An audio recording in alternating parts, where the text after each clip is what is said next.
Video बहुत ही छोटी सी होगी, लेकिन आपको मैं आज वीडियो बहुत छोटी सी होगी, लेकिन आज आपको मैं एक परफेक्ट बॉडी पैराग्राफ की फॉर्मेशन सिखा दूंगा। सिर्फ 5 से 6 मिनट में, सिर्फ 5 से 6 मिनट का टाइम लगेगा और आपके लिए परफेक्ट बॉडी पैराग्राफ क्या होता है वो आपको पता चलेगा।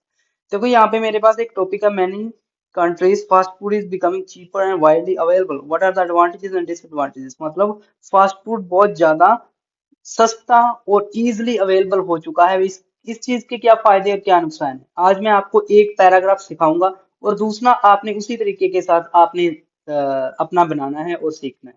ठीक है। यहाँ पे फायदे और नुकसान तो मैं आपको आज बताऊंगा, भी नुकसान का बीपी लिखूंगा और आपने क्या करना है, मैं आपको एक नंबर दूंगा, उस पे आप मुझे डिसएडवांटेज लिख के भेज सकते हो और मैं आपको बता दूंगा। ठीक है। तो ये मेरी ऑनलाइन क्लास का आज का टॉपिक था, बच्चों ने भी ऐसे ही किया, मैं उनको ऐसे ही करवाता हूँ, भी एक मैं वीपी करवाता हूँ और साथ के साथ वो दूसरा लिख के भेजते हैं और साथ के साथ हम चेक करते हैं। बड़े अच्छे से प्रिपरेशन होती है ऑनलाइन क्लास में। तो नुकसान क्या है आपको पता ही, भी बॉडी इसमें बॉडी पे नुकसान, हेल्थ पे नुकसान है, पर उसको लिखना कैसे है। तो कभी भी अपना बीपी टू बिगिन विद से शुरू मत करना, इन द मॉडर्नाइजेशन या कुछ भी ऐसे वर्ड्स बताते हैं उसको छोड़ दो, आईडीपी नहीं रेकमेंड करता। आईडीपी क्या कहता है, जस्ट परफेक्ट बॉडी पैराग्राफ वही है जो पॉइंट पे लिखा हुआ है। अगर आप ऐसे भी शुरू कर रहे हैं, there are many advantages but the predominant, वो भी नहीं सही। सीधा मुद्दे की बात क्या होती है, सीधा लिखो द मेन डिसएडवांटेजेस, इसमें कोई भी इधर उधर से कुछ नहीं आप डाल रहे, सीधा लिख रहा हूं मैं, द मेन एडवांटेजेस क्या है। Main advantages of consuming fast food is it adversely impact on health of individual, भी ये सीधा आपकी हेल्थ पे बुरा प्रभाव डाल रहा है। ठीक है। अब आपको पता है कैसे डाल रहा है, उसमें ऑयल होता है, फैट होता है, अब उसको लिखना कैसे है। यहाँ पे देखो मैंने कोई भी टू एक्सप्लेन इट नहीं लिखा, मैंने लिखा this means that majority of fast food. इस चीज में आपको ये पता चलेगा एक परफेक्ट एक्सप्लेनेशन क्या होती है, वेल डेवलप्ड एक्सप्लेनेशन जो आईटी मांगता है। Majority of fast food contain excessive amount of oil and fat based ingredient, तो मैंने बता दिया इसमें बहुत से ऑयल और फैट बेस्ड इंग्रेडिएंट होते हैं, तो विच directly effects the physical health of consumer.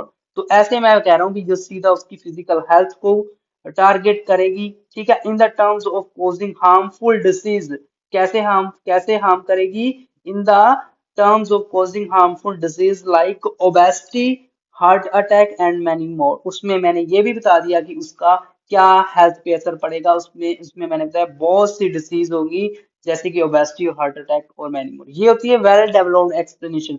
कोई मैंने यहाँ पे बड़ा वर्ड यूज नहीं किया, ऐसा वर्ड्स यूज किए जो हर एक बच्चे को आते हैं। बस एक लिखने का तरीका है यार, ये तरीका सीख लो लिखने का, सिंपल और डायरेक्ट वे से आप पार हो जाओगे, 7 बैंड से नीचे नहीं रहेंगे, 100% लगा लो। उसके बाद एग्जाम्पल में बच्चे गलतियां करते हैं, सर्वे वाले और डाटा बेस्ड एग्जाम्पल डाल के, सर्वे वाले एग्जाम्पल डाटा बेस्ड मत डालो। ठीक है। इन्हें सर्वे सर्वे वो चीजें मत लिखो। अब मैंने भी एग्जांपल डाला है, लेकिन जनरल एग्जांपल डाला है, मैं कोई डाटा नहीं डाल रहा। यहाँ पे मेरा पहला कनेक्टर आया, फॉर एग्जांपल ये मेरा पहला कनेक्टर आया, last year USA noticed highest cases of food poisoning due to daily consumption of junk food by teenager. तो मेरा टॉपिक क्या था, जंक फूड पे था, और मैंने एक्सप्लेनेशन दी कि जंक फूड से बीमारियां होती हैं।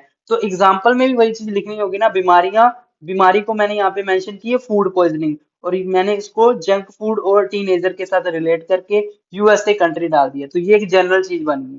कोई इसमें कुछ नहीं है, कोई इसमें सर्वे नहीं है, कोई इसमें डाटा नहीं है, बिल्कुल अच्छे से सिंपल सा एग्जांपल बन गया जो पूरा का पूरा टॉपिक के साथ रिलेट कर रहा है, जिसे आप कोहेरेंस एंड कोहेशन बोलते हो।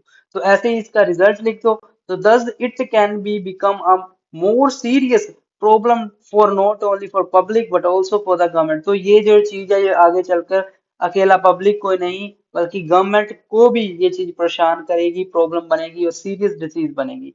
तो ये होती है एक प्रॉपर परफेक्ट बॉडी पैराग्राफ, कैसा होता है जो 7+ बैंड तक आ जाता है। ठीक है। ऐसे ही आपने स्टार्ट करना है, ऐसे ही आपने लिखना है। ठीक है। कोई फालतू चीज नहीं, कनेक्टर नहीं, कोई फालतू के ओवरयूज कनेक्टर नहीं करने, ऐसी चीजें आप नॉर्मली लिखो। बाकी इन द लास्ट जिस बच्चे को ऑनलाइन क्लास लगानी हो, 8168321916 सॉरी 916, इस नंबर पे मुझे आप व्हाट्सएप कर सकते हो, और साथ ही साथ आपको बता दूंगा कि हमारे ऑनलाइन क्लास के रिजल्ट और टाइमिंग और फीस क्या रहती है। ठीक है। ऐसे ही हमारी ऑनलाइन क्लास रहती है, एक बीपी मैं लिखता हूँ, दूसरे बच्चे लिखते हैं, और साथ ही साथ हम चेक करते हैं।